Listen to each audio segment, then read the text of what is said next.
The linesman his Firefly, don't it feel like there's just not enough energy to go around some days? Dad asked, staring at the blinking lights on the screen. That's for damn sure. Ah. Looks like this neighborhood's out, too, Dale said as he scanned his monitor.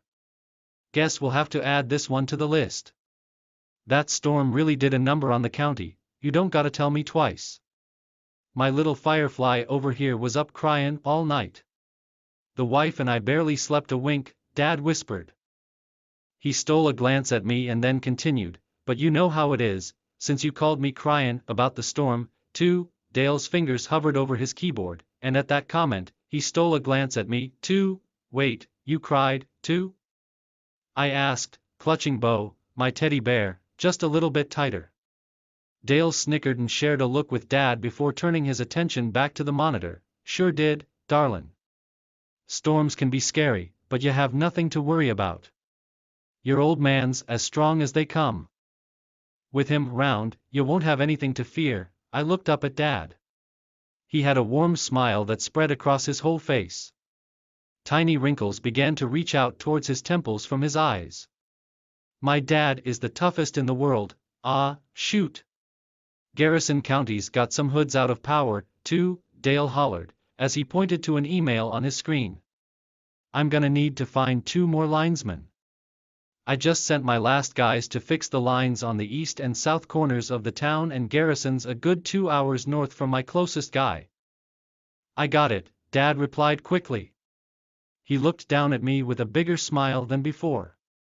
I'll take this little one over here with me, too. How does that sound, Firefly? Wanna help me fix some lines? Dale swiveled around to face Dad. You sure you want to do that? The lines are far apart, so it'll be a full-day event. And I know you don't need me telling you how Dangerous dash. You're right, I don't. We'll be just fine. She's my good luck charm. Ain't that right, lightning bug? I nodded. I don't have to be scared when he's around, 'member? I said to Dale, okay. If you two are sure. Thanks again for doing this, bud. I owe you one.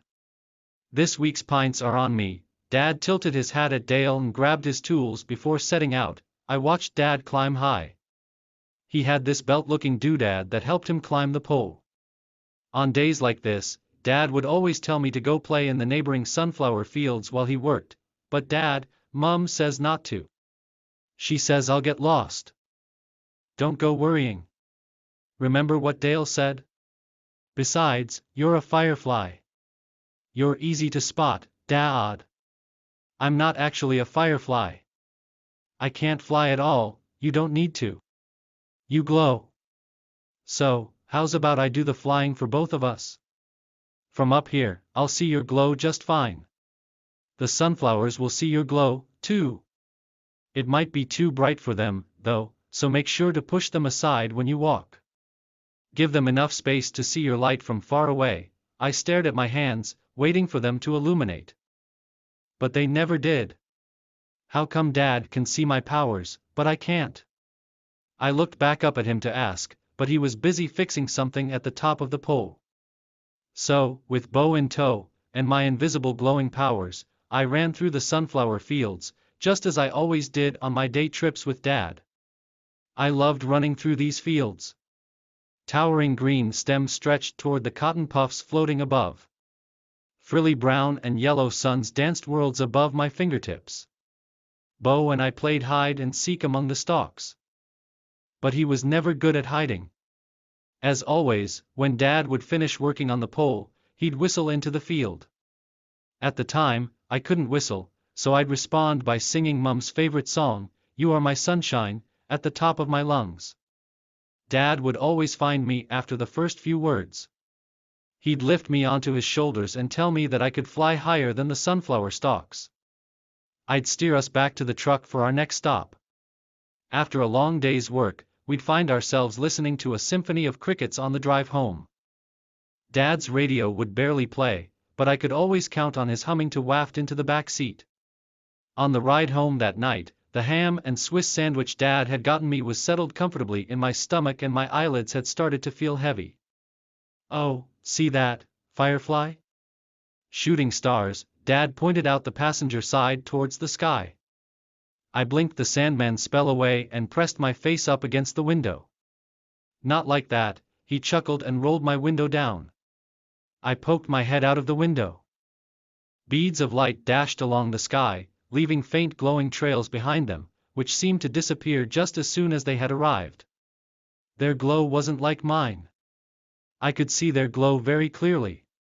They might have been tiny like me, but they didn't get lost in the gigantic field of darkness up above. Their glow was so beautiful, they demanded to be seen. The Linesman, bạn không cần phải nói với tôi 2 lần, con đom đóm nhỏ của tôi ở đây đã khóc suốt đêm. Hai vợ chồng tôi hầu như không ngủ được một cái nháy mắt, bố thì thầm. Anh ta liếc trộm tôi rồi tiếp tục, nhưng bạn biết đấy, vì bạn cũng gọi tôi khóc về cơn bão. Các ngón tay của Đêu lướt trên bàn phím của anh ấy và khi nhận xét đó, anh ấy cũng liếc trộm tôi. Chờ đã, bạn cũng đã khóc. Tôi hỏi, ôm chặt bo con gấu bông của tôi, chỉ chặt hơn một chút. Đêu cười khúc khích và chia sẻ cái nhìn với bố trước khi chuyển sự chú ý trở lại màn hình. Chắc chắn rồi, anh yêu. Bão có thể đáng sợ nhưng bạn không có gì phải lo lắng. Ông già của bạn cũng mạnh mẽ như họ đến. Với anh ấy tròn trịa, bạn sẽ không có gì phải sợ hãi. Tôi nhìn lên bố, anh ấy có một nụ cười ấm áp lan tỏa khắp khuôn mặt. Những nếp nhăn li ti bắt đầu vươn về phía thái dương từ mắt anh. Bố tôi là người khó khăn nhất trên thế giới. Ồ, bắn, quận Garrison cũng bị mất điện, đều la lên khi chỉ vào một email trên màn hình của mình. Tôi cần tìm thêm 2 người quản lý. Tôi vừa cử những người cuối cùng đến sửa các tuyến ở góc đông và nam của thị trấn và Garrison cách người thân nhất của tôi 2 giờ về phía bắc. Tôi hiểu rồi, bố nhanh chóng trả lời. Anh ấy nhìn xuống tôi với nụ cười tươi hơn trước. Tôi cũng sẽ mang đứa con nhỏ này qua đây với tôi. Nó nghe như thế nào, đom đóm? Có muốn giúp tôi sửa một số dòng không? Đều xoay người đối mặt với bố. Bạn có chắc là bạn muốn làm điều đó không? Các tuyến cách xa nhau nên đây sẽ là một sự kiện kéo dài cả ngày. Và tôi biết bạn không cần tôi nói cho bạn biết thế nào. Bạn nói đúng, tôi thì không. Chúng tôi sẽ ổn thôi. Cô ấy là bùa may mắn của tôi. Đúng vậy không, bọ xét, tôi gật đầu. Tôi không cần phải sợ hãi khi anh ấy ở xung quanh, thành viên. Tôi nói với Dale, được chứ, nếu hai bạn chắc chắn. Cảm ơn một lần nữa vì đã làm điều này, trồi. Tôi nợ bạn một cái. Các bài của tuần này là nhờ tôi, bố nghiêng mũ về phía Dale và lấy dụng cụ của anh ấy trước khi lên đường. Tôi nhìn bố leo lên cao. Anh ấy có bức vẽ nguệch ngoạc hình chiếc thắt lưng này đã giúp anh ấy leo lên cột.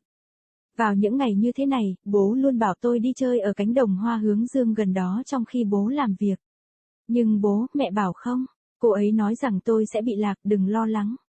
Nhớ những gì Dale đã nói. Ngoài ra, bạn là một con đom đóm. Bạn rất dễ nhận ra. Tôi thực sự không phải là một con đom đóm.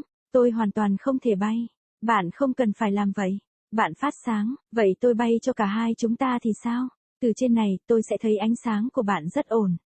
Những bông hoa hướng dương cũng sẽ nhìn thấy ánh sáng của bạn. Tuy nhiên, nó có thể quá sáng đối với chúng, vì vậy hãy nhớ gạt chúng sang một bên khi bạn đi bộ. Cung cấp cho họ đủ không gian để nhìn thấy ánh sáng của bạn từ rất xa. Tôi nhìn chằm chằm vào bàn tay của mình, chờ đợi chúng sáng lên, nhưng chúng không bao giờ làm vậy.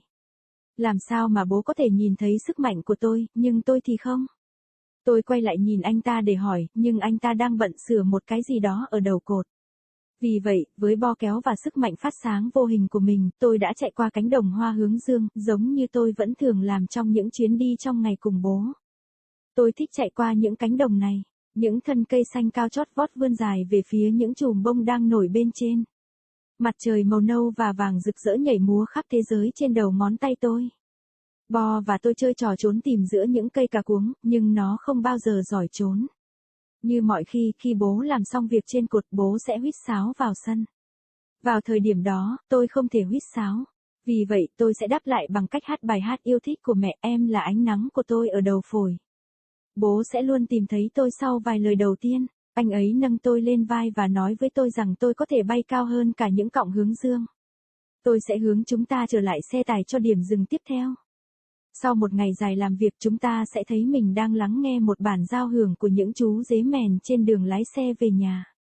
Đài của bố hầu như không phát, nhưng tôi luôn có thể tin tưởng vào tiếng vo ve của ông ấy để len lỏi vào hàng ghế sau. Trên chuyến xe về nhà vào đêm hôm đó, chiếc bánh mì thịt nguội và bánh mì kẹp thịt bò mà bố mua cho tôi đã yên vị trong bụng tôi một cách thoải mái và mí mắt tôi bắt đầu nặng trĩu. Ồ thấy chưa, đom đóm. Sao băng, bố chỉ ra phía hành khách về phía bầu trời. Tôi chớp mắt câu thần chú của người cắt đi và úp mặt vào cửa sổ.